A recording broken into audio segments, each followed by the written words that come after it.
दिल्ली विधानसभा चुनाव को लेकर तैयारियां जोरों पर है। वहीं इसी बीच चुनाव के मद्देनजर कांग्रेस और आम आदमी पार्टी के बीच शुरू हुई जुबानी जंग पर संजय राउत ने नसीहत दी। उन्होंने कहा कि पहले दोनों पार्टियां एक साथ लोकसभा चुनाव लड़ी और अब विधानसभा चुनाव में एक दूसरे के कपड़े फाड़ रही हैं। उन्होंने कहा कि चुनाव लड़े लेकिन मर्यादा और संयम के साथ लड़े। राउत ने केजरीवाल पर देशद्रोही का आरोप लगाने पर नाराजगी जताई है। कांग्रेस में राष्ट्रीय स्तर से लेकर प्रदेश स्तर तक संगठन में नई नियुक्तियां की जानी है। ऑल इंडिया कांग्रेस कमेटी में जल्द ही नई जिम्मेदारियां दी जाएंगी।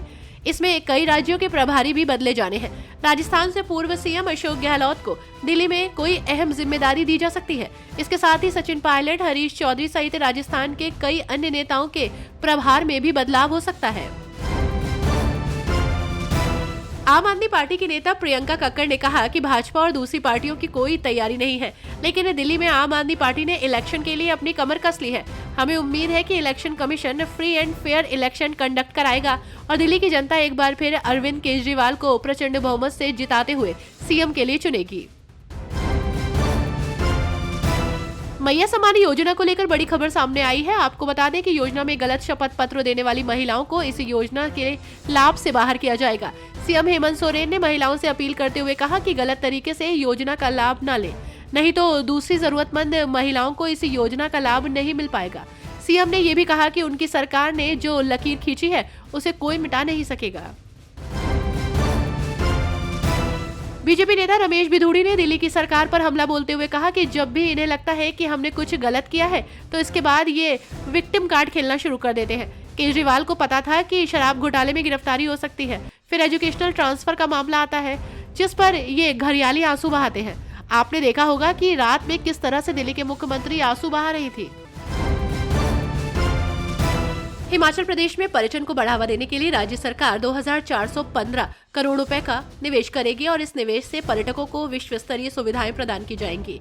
मंडी, शिवधाम, हमीरपुर के बाबा बालकनाथ मंदिर, दियोट सिद्ध नगरोटा भगवान और पालमपुर शहर के सौंदर्यीकरण पर विशेष ध्यान दिया जाएगा। इसके अलावा हमीरपुर के नादौन, कांगड़ा के नगरोटा भगवान और कुल्लू के मनाली और कुल्लू में वेलनेस सेंटर विकसित किए जाएंगे। कर्नाटक के गृह मंत्री जी परमेश्वर ने आश्वासन दिया कि HMPV वायरस खतरनाक नहीं है। उन्होंने लोगों से सावधानी बरतने का आग्रह किया। उन्होंने कहा कि डॉक्टर और विशेषज्ञ कह रहे हैं कि ये खतरनाक नहीं है, लेकिन स्वास्थ्य विभाग द्वारा पहले ही सावधानी बरतने के निर्देश दिए जा चुके हैं। हम सभी को ये सावधानी बरतनी होगी। भाजपा नेता आशीष सूद ने दिल्ली में होने वाले चुनावों पर टिप्पणी करते हुए कहा कि इनका उद्देश्य किसी को मंत्री बनाना नहीं है। उन्होंने आप सरकार की आलोचना करते हुए कहा कि भाजपा इन चुनावों में भाग नहीं ले रही है, बल्कि ये दिल्ली के लोग हैं जो ओवरफ्लो हो रहे सीवेज और बड़े बड़े कूड़े के ढेर से जूझ रहे हैं। उन्होंने बताया कि दिल्ली में कूड़े के ढेर ने निवासियों के घरों तक पहुंचने में बाधा उत्पन्न की है। आगामी चुनाव शहर का भविष्य तय करने के लिए तैयार है। दिल्ली विधानसभा चुनाव को लेकर तैयारियां चरम पर हैं। नेताओं की लगातार प्रतिक्रिया आ रही है। वहीं इसी बीच भाजपा नेता दुष्यंत कुमार गौतम ने दिल्ली में होने वाले चुनावों के लिए अपनी उत्सुकता व्यक्त करते हुए कहा कि इस पल का बेसब्री से इंतजार किया जा रहा है। उन्होंने इस बात पर जोर दिया कि दिल्ली को बदलाव की जरूरत है और हर नागरिक मौजूदा सरकार को हटाने के लिए तैयार है, जिसे उन्होंने विनाशकारी बताया। गौतम ने आप की आलोचना करते हुए कहा कि कथित घोटाले के कारण दिल्ली घाटे में चल रही है, जिसके कारण व्यापक जन असंतोष है।